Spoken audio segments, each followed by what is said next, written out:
What if I told you that one man single-handedly transformed a disjointed kingdom into a formidable empire that would later conquer much of the known world?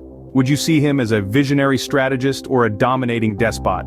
That man was Philip II of Macedon, a figure of such historical significance that his legacy continues to spark debate among scholars and history enthusiasts alike. Born into a kingdom riddled with internal strife and external threats, Philip would rise to unify his realm and build an empire that his son, Alexander the Great, would later extend to the farthest corners of the known world. On one hand, Philip's reign is viewed as a golden age of Macedonian power and influence, a time of military innovation and diplomatic cunning. His reforms transformed the Macedonian army into a disciplined, efficient fighting force, capable of taking on and defeating much larger foes. His strategic alliances and marriages helped secure Macedon's borders and extend its influence. On the other hand, some see Philip as a ruthless ruler, a man who seized power through treachery and maintained it through force. They point to his manipulation of allies and enemies alike, his numerous marriages for political gain, and his suppression of dissent within his kingdom as evidence of his despotic tendencies. So which was he? A visionary leader who foresaw the potential of his kingdom and acted decisively to realize it? Or a power-hungry despot, willing to do whatever it took to secure his rule and extend his dominion? That's the question we'll be exploring in this video. We'll delve into Philip's life, his achievements, and the world he lived in, drawing on the latest historical research and archaeological findings. We'll hear from experts who have spent their careers studying Philip and his era, and we'll explore the complex political, social, and military landscape of ancient Macedonia. But in the end, the judgment will be yours.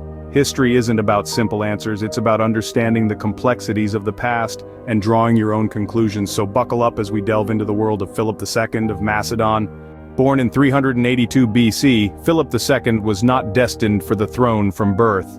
He was the youngest son of King Amyntas III and Eurydice I. In a time where primogeniture, the right of succession belonging to the firstborn child, often determined kingship, Philip's chances of ruling were slim.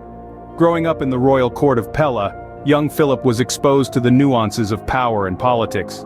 He was tutored by the esteemed philosopher Epaminondas, who imparted to him the principles of leadership, strategy, and diplomacy. This education, though not intended to groom him for kingship, would prove invaluable in his later life. However, Philip's life took a dramatic turn when his elder brothers, King Alexander II and Perdiccas III, met untimely deaths. Alexander was assassinated in a plot, the details of which still remain shrouded in mystery. Perdiccas lost his life on the battlefield, fighting against the Illyrians, leaving behind an infant son who was too young to rule. Thus, in 359 BC, Philip, at the age of 23, ascended to the throne, becoming the ruler of a kingdom on the brink of collapse. Macedon was surrounded by enemies, its territories were being encroached upon, and the royal treasury was nearly empty. But Philip, with his strategic mind and diplomatic skills, was undeterred. He started his reign by securing his borders, building alliances, and replenishing the royal coffers. He reformed the Macedonian army, introducing innovative military tactics that would later be used by his son, Alexander the Great. Philip's ascension to the throne was not a result of destiny, but a conjunction of tragic events. Yet he rose to the challenge, turning a kingdom teetering on the edge of destruction into a force to be reckoned with. He was not just a king who had the throne thrust upon him, he was a ruler who worked to earn his crown and secure his kingdom's future. And thus the stage was set for the rise of one of history's most influential rulers. Once a king, Philip II did not rest on his laurels, he had a kingdom to reform. To turn a kingdom on the brink of dissolution into a powerful empire, Philip II had to make significant changes, and he had the vision and strategic acumen to do exactly that. Firstly, he revolutionized the military. Instead of relying on the traditional hoplite phalanx, he introduced the sarissa, a long spear that gave his infantry a significant advantage in battle. He also increased the size of his army, training them rigorously until they became a formidable force. He understood that a kingdom's strength lay not just in its king, but also in its soldiers. In addition to the military, Philip II also focused on the economy. He exploited the gold mines of Mount Pangaean, which boosted the kingdom's economic strength. The wealth generated was used to fund his military campaigns and to improve the lives of his subjects. Philip II knew that a prosperous economy was the backbone of a strong kingdom, But the king's strategic genius didn't stop at military and economy. He was also a master diplomat. Philip II married several times, each time securing an alliance, strengthening his position or gaining a strategic advantage. He also fostered relationships with other Greek city-states using diplomacy when force wasn't necessary. His reforms reached every corner of the kingdom, touching every aspect of life. He transformed Macedon from a weak and struggling kingdom into a robust empire, setting the stage for his son, Alexander the Great, to conquer much of the known world. Philip II was not just a king. He was a reformer, a strategist, and a visionary. He saw the potential in Macedon and worked tirelessly to realize it. His reforms in military, economy, and diplomacy were not just about consolidating power, but about strengthening his kingdom and securing its future. In just a few years, Philip II had turned the tides of fate for Macedon. This wasn't the work of a despot, but of a leader who understood the needs of his kingdom and had the vision to guide it towards greatness. With a revitalized Macedonia, Philip II set his sights on expansion. The essence of Philip's rule was a relentless quest for power, and the world was his chessboard. Yet, it was not mere ambition that drove him. Instead, he had a clear vision of a pan-Hellenic empire, a united Greece under Macedonian rule. In his pursuit of this dream, Philip launched a series of military campaigns that demonstrated his strategic acumen and military prowess. He began by strengthening the Macedonian army, implementing innovative tactics such as the phalanx formation, which gave his infantry a distinct advantage on the battlefield. Under his command, the Macedonian forces were a formidable machine, capable of taking on the most powerful of foes. Philip's campaigns were not just about conquest, they were about strategy. He understood the importance of diplomacy and alliances, often marrying into the royal families of the territories he sought to conquer.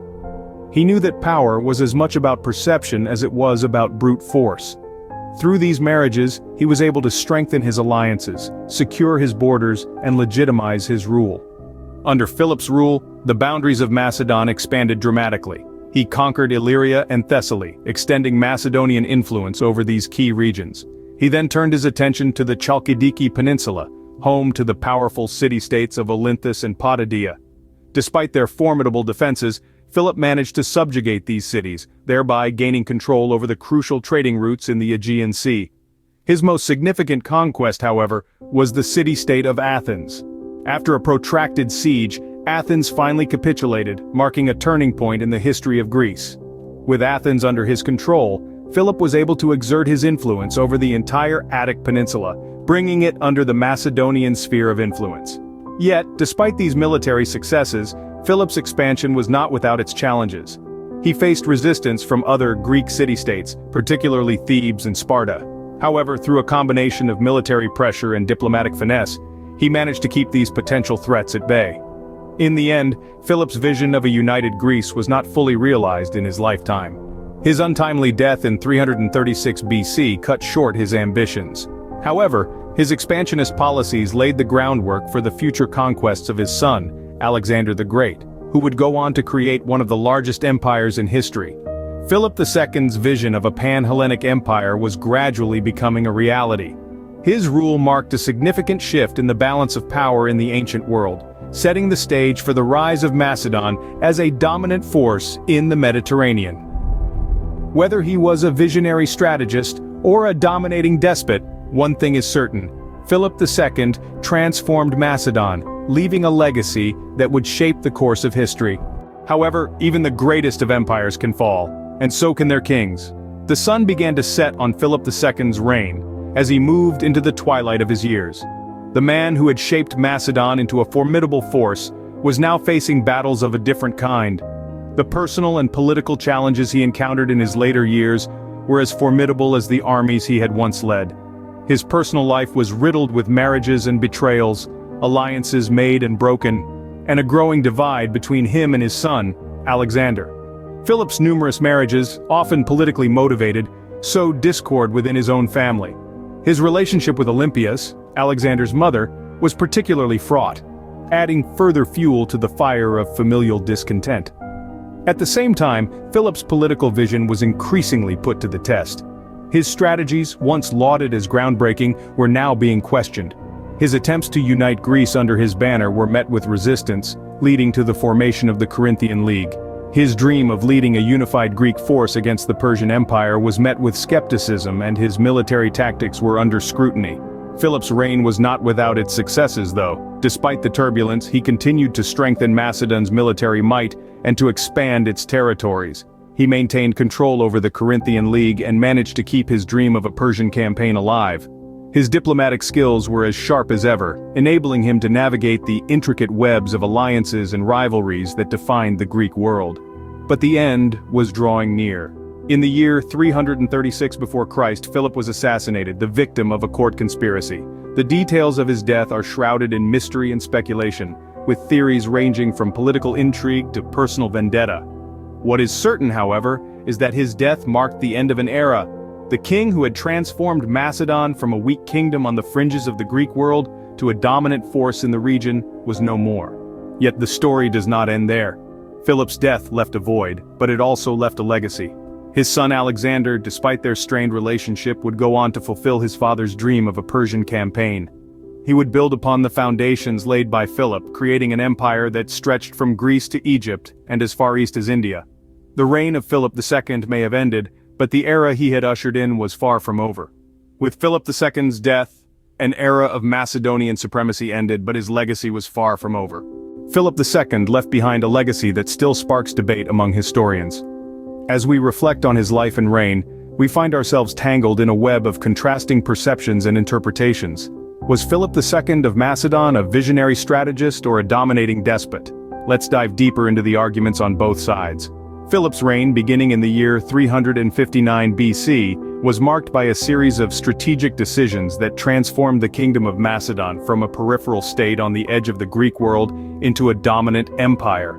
He was a mastermind in the art of diplomacy, forming strategic alliances and using marriages to his advantage. He introduced revolutionary military reforms and expanded his kingdom through a series of successful campaigns. On one hand, many view him as a visionary strategist. He was a king who foresaw the potential of his kingdom and worked tirelessly to actualize it. His military innovations, such as the development of the Macedonian phalanx, were groundbreaking, setting a precedent for future warfare. His strategies on the battlefield were often daring, but they were also calculated, demonstrating his deep understanding of warfare and his ability to anticipate his enemies' moves. His diplomatic prowess was equally impressive. He used marriage as a political tool, wedding 7 times to form alliances with various Greek city-states and tribal groups. Through these marriages, he managed to secure the loyalty of his allies, consolidate his power, and expand his empire. However, on the other side of the coin, critics argue that Philip was a dominating despot. He was known for his ruthless tactics and willingness to do whatever it took to maintain and extend his power. His multiple marriages, while strategic, were also indicative of his manipulative nature. He often used these unions not only to form alliances, but also to dispose of potential rivals or threats to his throne. Moreover, he was infamous for his harsh treatment of conquered cities. He was known to enslave entire populations, demonstrating a disregard for human life and freedom. His rule was characterized by fear and submission, with dissent often met with severe punishment. So we find ourselves at a crossroads. We have a king who, through strategic warfare, diplomacy, and reforms, transformed his kingdom into a formidable empire. Yet, we also have a ruler who, in his pursuit of power, displayed a ruthless disregard for the rights and freedoms of his subjects. So, was Philip II a visionary strategist or a dominating despot? As we have seen, the evidence provides compelling arguments for both perspectives. His military innovations and diplomatic maneuvers speak to a leader with a vision for his kingdom's future. Yet his ruthless tactics and disregard for human rights paint a picture of a despot hungry for power. The answer, as often is the case with history, may lie in the eye of the beholder.